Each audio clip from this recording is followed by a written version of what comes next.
मानसिक बीमारियां क्या होती हैं, उनके लक्षण क्या होते हैं, कैसे पहचानेंगे कि मानसिक बीमारी है। आज मैं इसके बारे में बताऊंगा।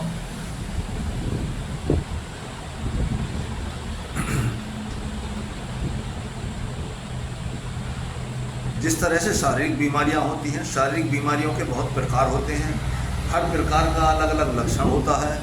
वैसे ही मानसिक बीमारियां होती हैं, मानसिक बीमारियों के भी कई प्रकार होते हैं, सभी के अलग अलग लक्षण होते हैं। परंतु आमतौर पर सभी मानसिक बीमारियों में उदासी एक शुरुआती और महत्वपूर्ण लक्षण पाया जाता है।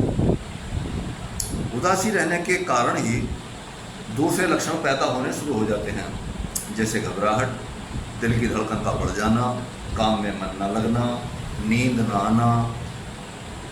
बहुत सारे लक्षण पैदा होने शुरू हो जाते हैं। अब सवाल ये पैदा होता है कि ये घबराहट, नींद न आना, दिल की धड़कन का बढ़ जाना, ये तो कभी कभी हम सभी को हो जाया करता है, फिर कैसे पहचानेंगे? तो ये घबराहट उदासी दो तरह की होती है, एक नॉर्मल घबराहट उदासी, दूसरी एबनॉर्मल घबराहट उदासी। नॉर्मल घबराहट उदासी कभी कभी होती है और किसी वजह से होती है। जैसे कल आपका एग्ज़ाम है, कल आपका ऑफिस में प्रेजेंटेशन है,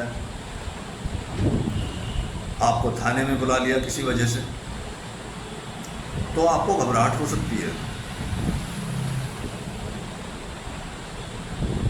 नॉर्मल घबराहट के दौरान अगर कोई अच्छा देखने के लिए मिलता है, कोई खुशी मिलती है, जैसे कोई जोक सुना दे, तो उस वक्त ये सिम्टम ख़त्म हो जाते हैं।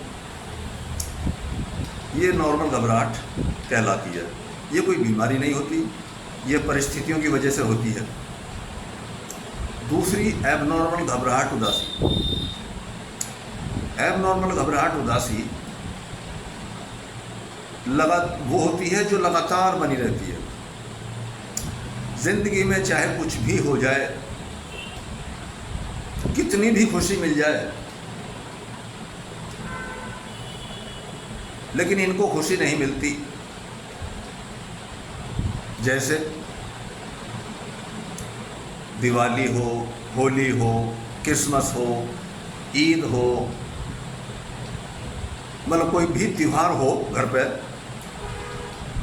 दोस्त का बर्थडे हो, दोस्त की शादी हो, इनको कोई खुशी नहीं मिलने वाली, इनकी उदासी लगातार बनी रहती है। तो ऐसी उदासी जो लगातार बनी रहती है। दूसरी बात, बिना वजह की होती है। जैसे आप घर पर बैठे हैं और ये सोचकर घबराहट आ जा रही है कि बच्चे स्कूल से नहीं आए, पता नहीं उनको कुछ हो तो नहीं गया, जबकि बच्चे रोजाना स्कूल से आ रहे हैं, मतलब कोई मतलब नहीं है, वो आ जाएंगे, लेकिन घबराहट आ जा रही है और सोचे जा रहे हैं कि बच्चे स्कूल से नहीं आए।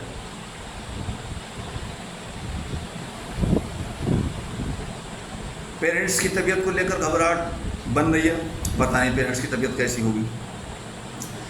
कई बार खुद के शरीर को लेकर घबराहट होती है, चेक करा के देखते रहते हैं कि बीपी तो नहीं बढ़ गया, टेम्परेचर चेक करा के देखते हैं कि तुझे बुखार तो नहीं हो गया,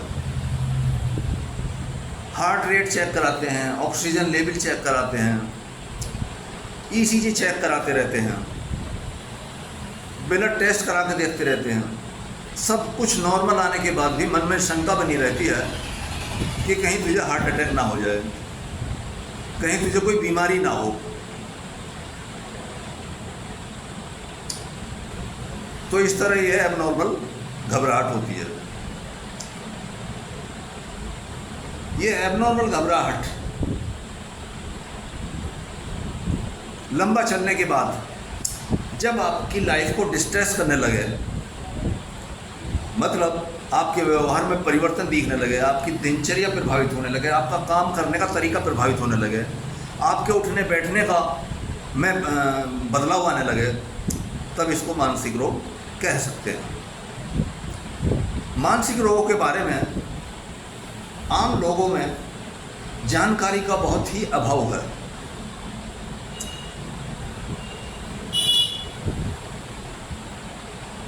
समाज में कोई भी आदमी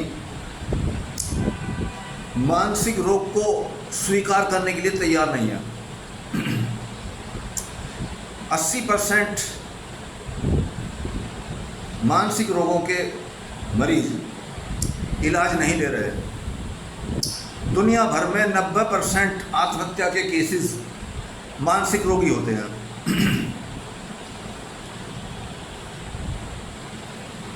तो दोस्तों, इस वीडियो बनाने का मेरा मकसद सिर्फ इतना ही है कि मानसिक रोगों के बारे में जानकारी दी जाए। आपको, आपके परिवार में, आपके परिचित, आपके पड़ोसी में अगर ये लक्षण दिखाई दें तो आप न्यूरोसाइकेट्रिक को दिखाएं, उनको इग्नोर ना करें। आपका और मेरा ये छोटा सा प्रयास किसी का जीवन संभाल सकता है, किसी का जीवन बदल सकता है। धन्यवाद।